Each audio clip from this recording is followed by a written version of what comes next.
Alright everybody, as much as I want there to be a lot of viewers watching our channel, I almost hope that there aren't any electricians watching today. I'm probably about to offend some of them. Not by anything I say, but just by my poor electrical skills. But I've got some electrical work to do this afternoon on some well pumps on the farm.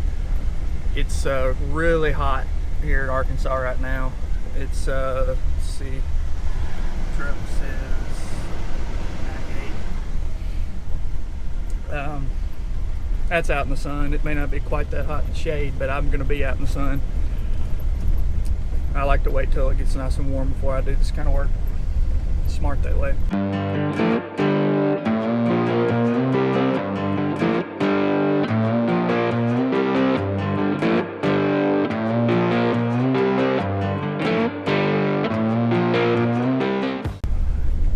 It's so hot right now that a lot of our irrigation wells are on electricity, and the power company provides a service where if we sign up for it on each individual well, they will automatically control the well, turn it off at peak load times during the afternoon so that we don't stress the power grid so much.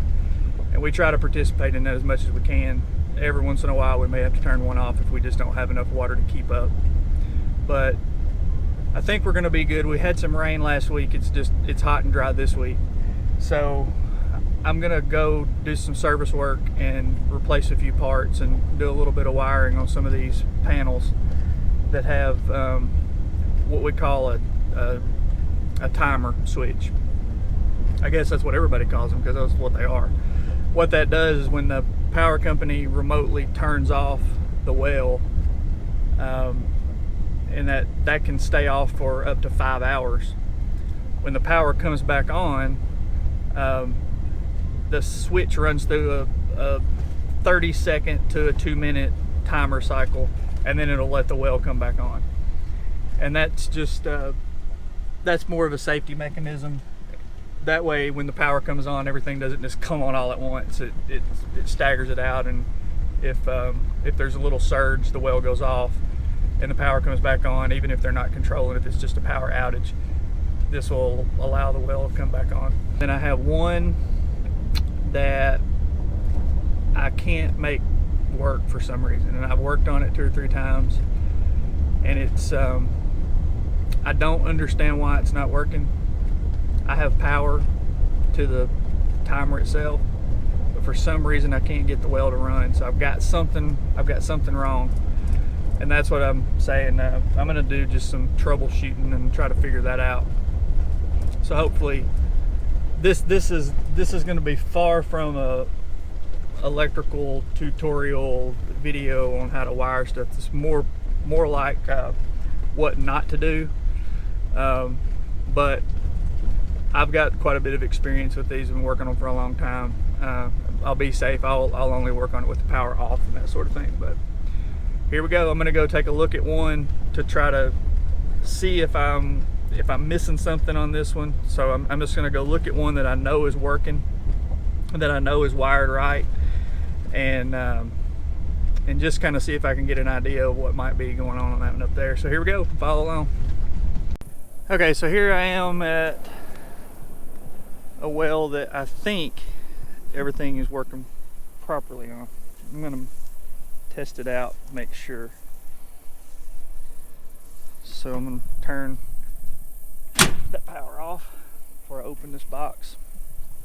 And here you see it. This one is the power is coming in underground from over there through the levee down through here, through that pipe into the meter, over from the meter into this box.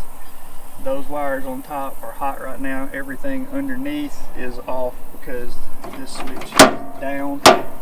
I'm going to put the camera over here and do a little bit of troubleshooting. Back up just in case and let that cycle out.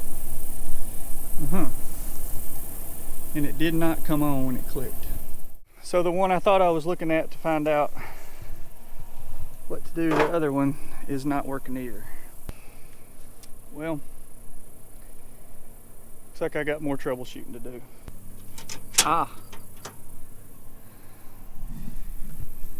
The well itself was tripped. The overloads, those three little brass colored things are the overloads, and that resets it, and it was tripped, so that could be a problem.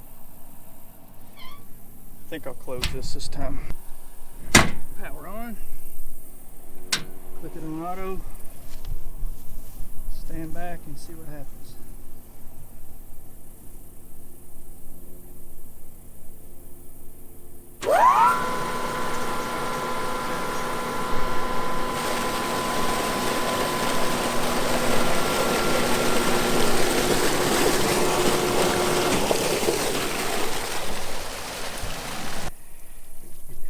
Put this back over here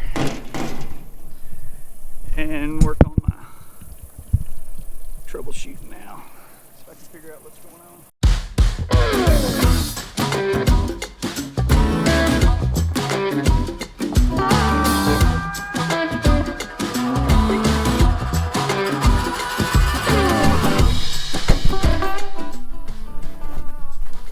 This will be an interesting view.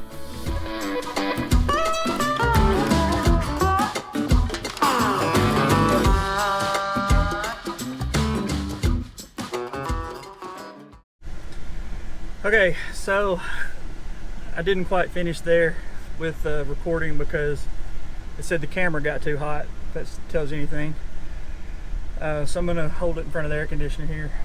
I'm going to drive up the road to the one that I need to really work on and get working, and see if I can get it. That's kind of my goal in life today, is to get that one working, because right now I'm having to run it on this manual, and whenever they turn the power off in the afternoon,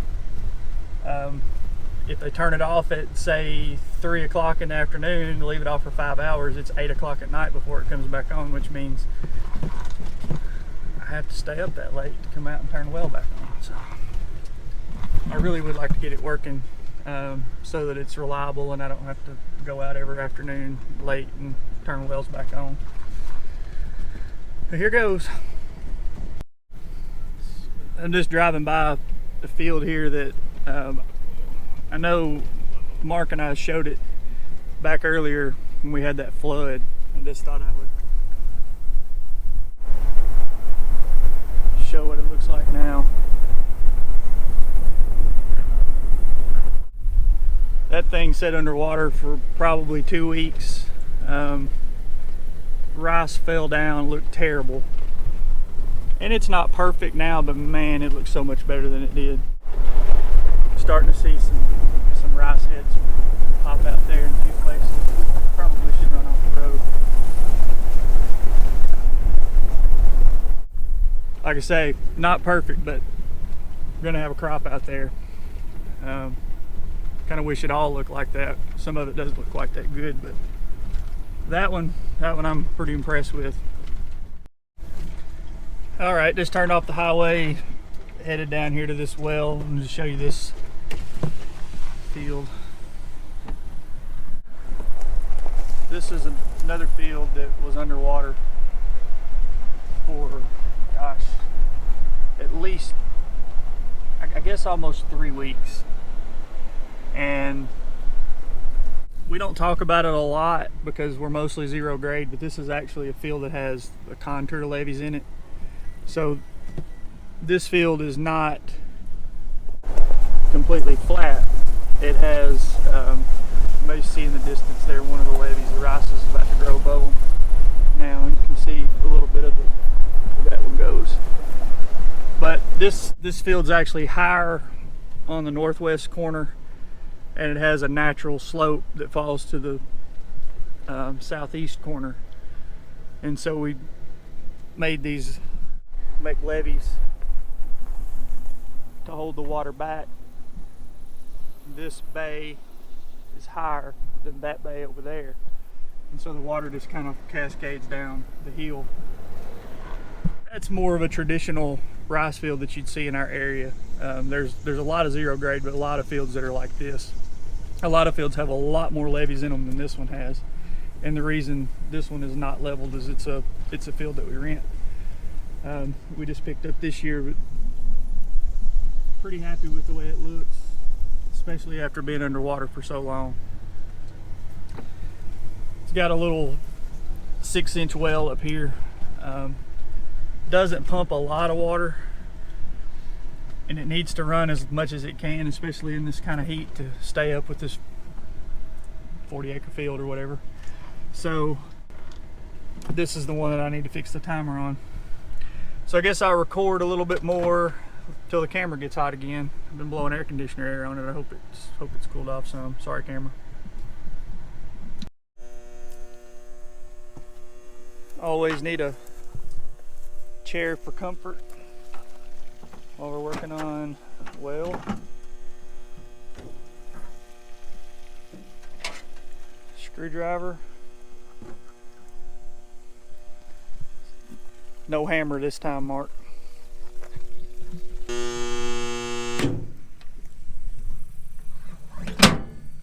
Power off.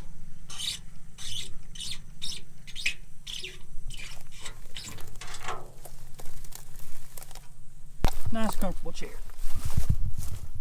A little cloud in front of the sun, that feels better.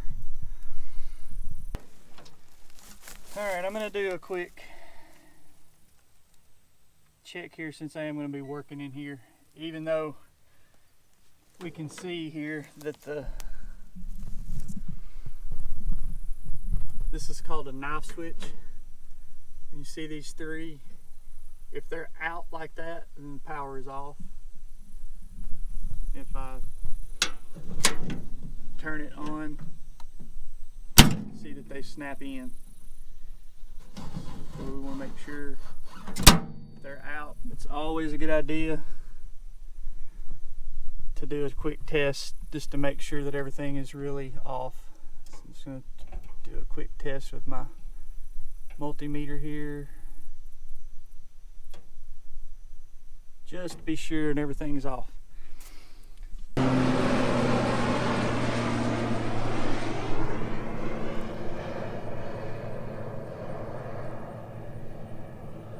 I think this might be a good time for a time lapse because I've got some figuring out to do. This is probably not going to be very entertaining.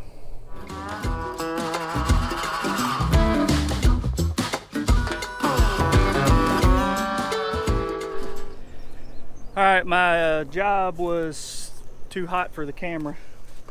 Kept shutting off. I did manage to get it wired right, and it's working now. Some close her up.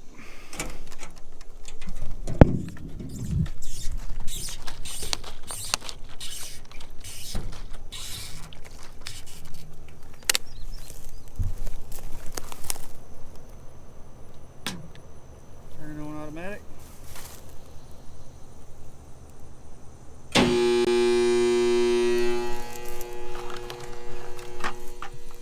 it's working.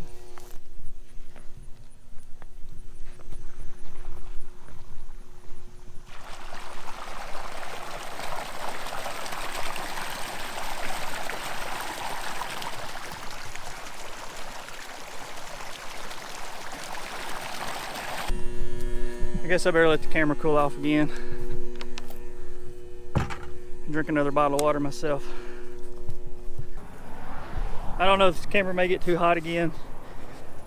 I was gonna walk out here and check this field, that same one we were working on the well. Just kind of see what kind of water we had out here. This is the bottom levee or bottom bay, whatever you want to call it. And I had water out here last week while I was gone on vacation. We had a pretty big rain and it washed out the levee down here. So we lost all the water off of this bottom bay. And I've been pumping on it for a few days now, trying to get it built back up. See, we just, I mean, it's not even an inch deep, but it is wet out here. And that's really all I have to have, is just some moisture. So Not gonna quit pumping for sure. Yeah, see, I'm running into some drier ground here. This doesn't have any water on it at all. So keep pumping. So a few days ago when we lost that water, we had plenty of water on this bay that's on the upper side of this bottom bay, and water wasn't running over this spillway, so pushed it down a little bit. This is just a plastic gate that you shovel into the levee, and then underneath, I'm not going to raise it up right now, but there's a piece of rebar with legs on it that you drive into the ground, and then you can pick it up and push it down to hold the water back or let the water in. Right now I have it pushed down pretty low to let that water come down in here. So I'm gonna just let it go for right now. Go ride in my truck somewhere else and try to cool off for a minute. So just a quick PSA on working with electricity. Not something that I recommend if you don't have experience with it. I've had some electricians over the years show me how to mess with that stuff, and still got to be really careful with it. But one of my old electrician friends told me a long time ago there were two things you needed to know about electricity. One is that you can't see it, and two is that it will kill you. I've always kept that in mind, so be safe out there.